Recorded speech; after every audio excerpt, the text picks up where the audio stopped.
What does augmented reality and professional football have to do with empathy? And what is the airspeed velocity of an unladen swallow? Now, unfortunately, I'm only going to answer one of those questions today, so please try and contain your disappointment. When most people think about augmented reality, they think about Minority Report and Tom Cruise waving his hands in the air. But augmented reality is not science fiction. Augmented reality is something that will happen in our lifetime, and it will happen because we have the tools to make it happen, and people need to be aware of that, because augmented reality will change our lives just as much as the internet and the cell phone. Now, how do we get to augmented reality? Step one, the step I'm wearing right now, Google Glass. I'm sure many of you are familiar with Google Glass. What you may not be familiar with is that Google Glass is a device that will allow you to see what I see. It will allow you to experience what it is like to be a professional athlete on the field. Right now, the only way you can be on the field is for me to try and describe it to you. I have to use words. I have to create a framework that you then fill in with your imagination. With Google Glass, we can put that underneath a helmet, and we can get a sense of what it's like to be running down the field at 100 miles an hour, your blood pounding in your ears. You can get a sense of what it's like to have a 250-pound man sprinting at you, trying to decapitate you with every ounce of his being. And I've been on the receiving end of that, and it doesn't feel very good. Now, I have some footage to show you of what it's like to wear Google Glass underneath a helmet to give you a taste of that. Unfortunately, it's not NFL practice footage because the NFL thinks emergent technology is what happens when a submarine surfaces. But we do what we can.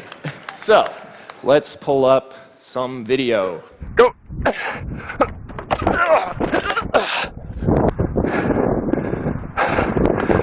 Oh, getting tackled sucks. Hold on. Let's get a little closer. All right, ready? Go!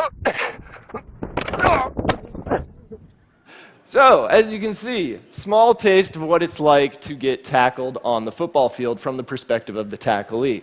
Now, you may have noticed there are some people missing there, the rest of the team. We have some video of that courtesy of the University of Washington. Hey, my 54, say no. Kluwe, go. Oh. So again, this takes you a little bit closer to what it's like to be on that field, but this is nowhere what it's like to be on the NFL. Fans want that experience. Fans want to be on that field. They want to be their favorite players. And they've already talked to me on YouTube. They've talked to me on Twitter saying, hey, can you get this on a quarterback? Can you get this on a running back? We want that experience. Well, once we have that experience with GoPro and Google Glass, how do we make it more immersive? How do we take that next step? Well, we take that step by going to something called the Oculus Rift, which I'm sure many of you are also familiar with. The Oculus Rift has been described as one of the most realistic virtual reality devices ever created, and that is not empty hype. I'm going to show you why that is not empty hype with this video.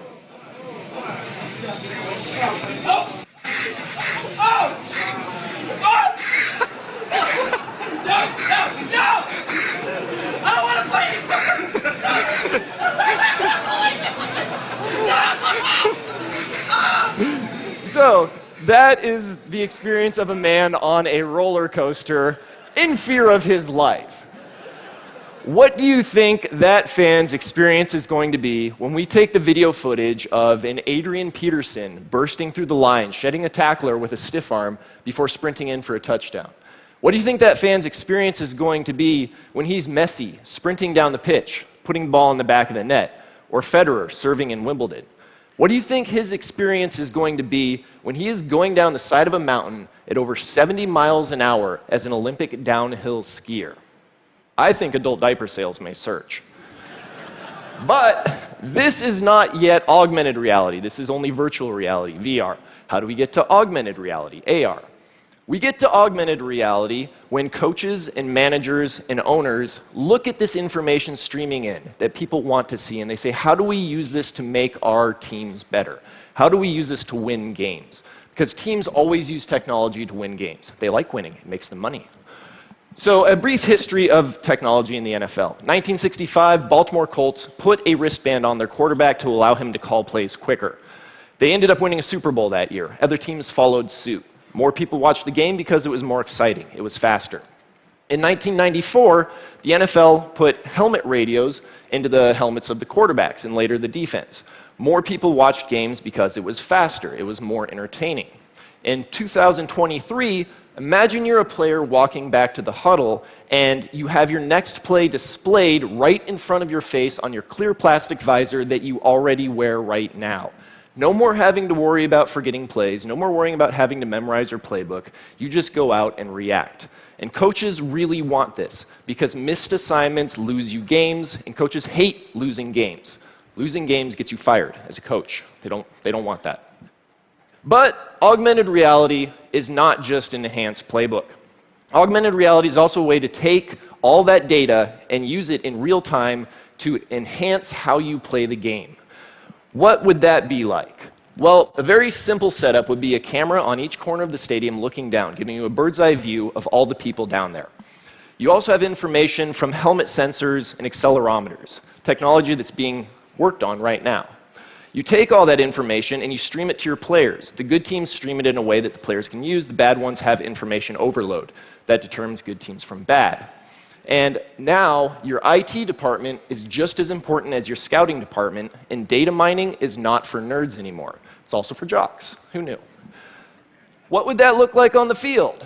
Well, imagine you're the quarterback. You take the snap and you drop back. You're scanning downfield for an open receiver. All of a sudden, a bright flash on the left side of your visor lets you know blindside linebacker is blitzing in. Normally you wouldn't be able to see him, but the augmented reality system lets you know. You step up into the pocket. Another flash alerts you to an open receiver. You throw the ball, but you're hit right as you're thrown. The ball comes off track. You don't know where it's going to land. However, on the receiver's visor, he sees a patch of grass light up, and he knows to readjust. He goes, catches the ball, sprints in, touchdown. Crowd goes wild, and the fans are with him every step of the way, watching from every perspective. Now, this is something that will create massive excitement in the game. It'll make tons of people watch because people want this experience. Fans want to be on the field. They want to be their favorite player. Augmented reality will be a part of sports because it's too profitable not to. But the question I ask you is that all that we're content to use augmented reality for? Are we going to use it solely for our panem, our circenses, our entertainment is normal? Because I believe that we can use augmented reality for something more.